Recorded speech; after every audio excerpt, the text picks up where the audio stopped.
रंजनपुर नाम का एक गांव था। राजेश नाम का एक व्यक्ति उस गांव में गायों को चराने के लिए ले जाता था। एक दिन उसने मन में सोचा, ये क्या जिंदगी है, मैं यहाँ अपना पूरा जीवन बर्बाद कर रहा हूँ। इतनी सारी गायों को चराने के लिए ले जाता हूँ, फिर भी मुझे बहुत कम पैसे मिलते हैं। मैं इस काम को करने के लिए राजी हो गया कि गाय को देवी माना गया है। मुझे भरोसा था कि गाय देवी मेरी समस्याओं को हल करेगी। यही सोचकर मैं कई सालों से इंतजार कर रहा हूँ, लेकिन मुझे कोई मदद नहीं मिल रही है। इस तरह उसे अपने जीवन की चिंता सताने लगी। तभी जोर से बिजली कड़की और गड़गड़ाहट के साथ कामधेनु आकाश में दिखाई दी। ये देखकर राजेश आश्चर्यचकित हो गया और देवी को हाथ जोड़कर नमस्कार किया। प्रिय देवी, क्या आप मुझे आशीर्वाद देने आई हैं? हाँ वत्स, मैं तुम्हारी परीक्षा ले रही थी। तुम इस परीक्षा में खरे उतरे। अब से तुम्हारे घर में सुख समृद्धि बनी रहेगी। देवी ने उसे आशीर्वाद दिया और साथ ही कुछ पैसा और सोना भी। फिर देवी वहां से अंतर्धान हो गई। राजेश ने उस गांव में सभी को इस मामले के बारे में बताया। तब से वे ग्रामीण भी कामधेनु की प्रतीक्षा करने लगे और जैसे ही उन्होंने प्रार्थना की, देवी आकाश से आई और कई लोगों की मदद की।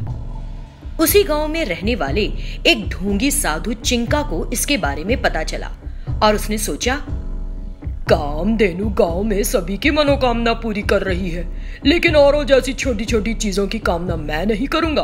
उसके मन में लालच आ गया था। ये सोचकर वो एक जगह गया और देवी को प्रसन्न करने के लिए तपस्या करने लगा। उसने लंबे समय तक तपस्या की, लेकिन देवी प्रकट नहीं हुई। फिर उसने मन में सोचा, जैसे ही और लोगों ने प्रार्थना की, उनके लिए कामधेनु आ गई, फिर मेरे पास क्यों नहीं आ रही है? कितनी ही देर लगे, मैं इसी तरह तपस्या करता रहूंगा। उसने जिद पकड़ ली। इस तरह वो वहीं बैठा रहा और तपस्या करता रहा। कई महीने बीत गए और कई ऋतुएं बदल गईं, लेकिन तब भी उसने अपनी तपस्या बंद नहीं की। फिर अचानक एक दिन आकाश में भारी गड़गड़ाहट होने लगी। चिंका अपनी जगह पर बैठा बैठा जोर से चिल्लाया, देवी कामधेनु, आपको तुरंत मेरे सामने आना ही होगा। तब कामधेनु आकाश से उतरी और उसके सामने प्रकट हो गई। मेरे भक्त, तुम्हारी क्या इच्छा है? चिंका तुरंत बोला, प्रिय देवी, मैं कितने दिनों से तपस्या कर रहा हूँ। देवी बड़े प्यार से बोली, तुम्हारी इच्छा पूरी करने से पहले मुझे तुम्हारे धैर्य को परखना था।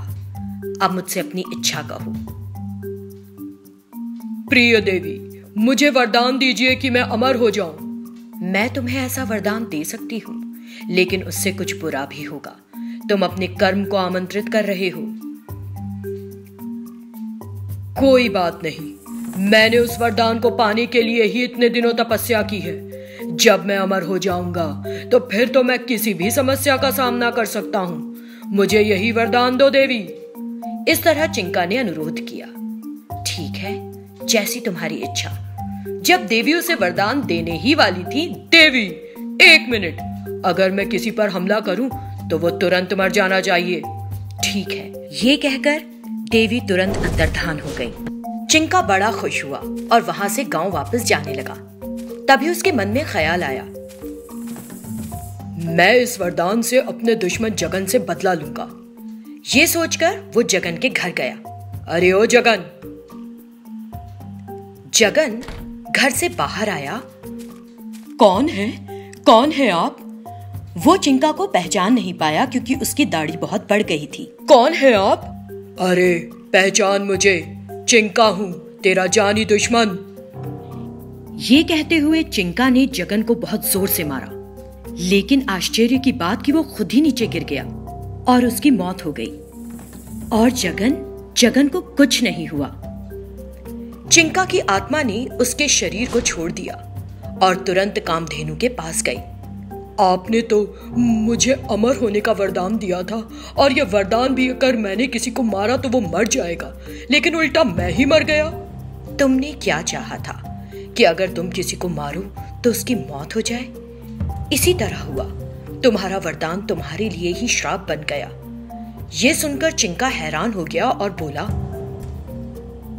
देवी, लेकिन मेरी इच्छा थी कि अगर मैं किसी को मारूं तो उसे मर जाना चाहिए, मुझे नहीं।